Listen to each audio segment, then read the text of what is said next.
ഒറ്റയ്ക്കുള്ള ജീവിതം പുള്ളിക്ക്, ഒറ്റയ്ക്കുള്ള ജീവിതം. വീട്ടില് നിങ്ങൾ ഒറ്റയ്ക്കാണ്? എന്റെ 3 മക്കൾ അവളോടൊപ്പമാണ് സാർ താമസിക്കുന്നത്. സാർ ബംഗാളിൽ നിന്ന് ഇവിടെ വന്ന ഒരാളാണല്ലോ. അതെ. സാർ എങ്ങനെയാ ഈ ബംഗാളികൾ ഇവിടെ വക്കീലായത്?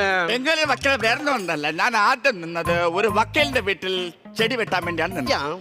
ചെടി വെട്ടാൻ വേണ്ടി നിന്നപ്പോ പിന്നെ അടുക്കള പണി കിട്ടി. അങ്ങനെ അടുക്കളയിലെ പണിയായി.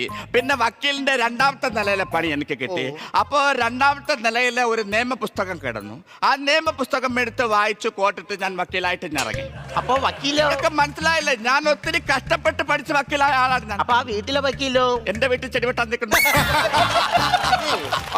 സാറ് വിവാഹിതനാണോ? വിവാഹിതനാണോ എന്ന് ചോദിച്ചാല് എനിക്ക് ഒരു പ്രേമമുണ്ടായിരുന്നു. പക്ഷേ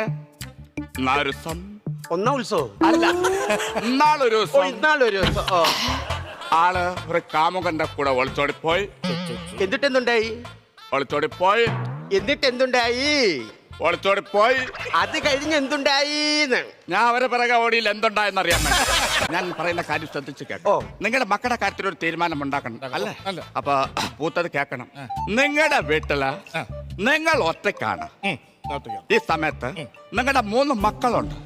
നിങ്ങൾ ഒറ്റയ്ക്ക് എങ്ങനെ നോക്കും?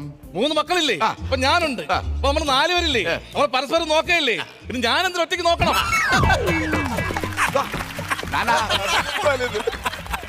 ഞാൻ അതാണോ പറഞ്ഞത്? നിങ്ങളെ വീട്ടിൽ നിങ്ങൾ ഒറ്റയ്ക്കായി പോയി. നിങ്ങളെ 3 മക്കൾ നിങ്ങളെ കൂടെ ഉണ്ട്. ആ സമയത്ത് നിങ്ങൾ ഒറ്റയ്ക്ക് എങ്ങനെ മക്കളെ നോക്കും? അതല്ലേ ഞാൻ നേരത്തെ പറഞ്ഞത്. 3 മക്കളും ഞാനും 4 പേരില്ലേ? നമ്മൾ പരസ്പരം നോക്കൂലേ? പിന്നെ ഞാൻ എന്തിനും ഒറ്റയ്ക്ക് നോക്കണം? ഇത് പൂത്തതല്ല, കാ പൊഴിഞ്ഞ് പറഞ്ഞ ഒരു കാര്യം മനസ്സിലാവില്ല. ഒരു കാര്യം പറഞ്ഞ് മനസ്സിലാക്കല്ലോ. നിങ്ങൾക്ക് മനസ്സിലായ മാഡം? എനിക്ക് മനസ്സിലായി. നിങ്ങൾക്ക് അവർക്ക് മനസ്സിലായി?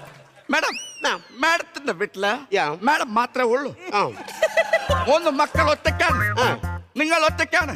ഒറ്റയ്ക്ക് എങ്ങനെ നോക്കും മക്കളെ? അല്ല, ഇപ്പൊ ഞാൻ ഒറ്റയ്ക്കാണല്ലോ. അതെങ്ങനെ? പിള്ളേരെല്ലാം ഇപ്പൊ അങ്ങനെ വീട്ടിൽ നിൽക്കുകയാണല്ലോ. അപ്പൊ പിന്നെ ഞാൻ ഒറ്റയ്ക്കാണല്ലോ. ഇയാളെ വീട്ടിൽ നിന്ന് ഒരു ഓട്ടം വിളിച്ച് ഞാൻ നിങ്ങളെ വീട്ടിൽ കൊണ്ടാക്കി. 3 പേരും ഒരുമിച്ച് നിൽക്കുകയാണെങ്കിൽ ഞാൻ ഒറ്റയ്ക്ക് അങ്ങ് നോക്കാം. നോട്ടം അങ്ങ് എത്തും. പല സ്ഥലങ്ങളിൽ നിൽക്കുകയാണെങ്കിൽ നോട്ടം അങ്ങനെ എത്തത്തില്ല. അതാണ് അതിന്റെ ഒരു ഇത്. 2 പേരും ഒരു 10 മിനിറ്റ് അങ്ങോട്ടും ഇങ്ങോട്ടും ഒന്ന് മാറിക്കോ. എന്താ സാറേ? അല്ല, എനിക്ക് ഒറ്റയ്ക്കൊന്നിരുന്നാലോ.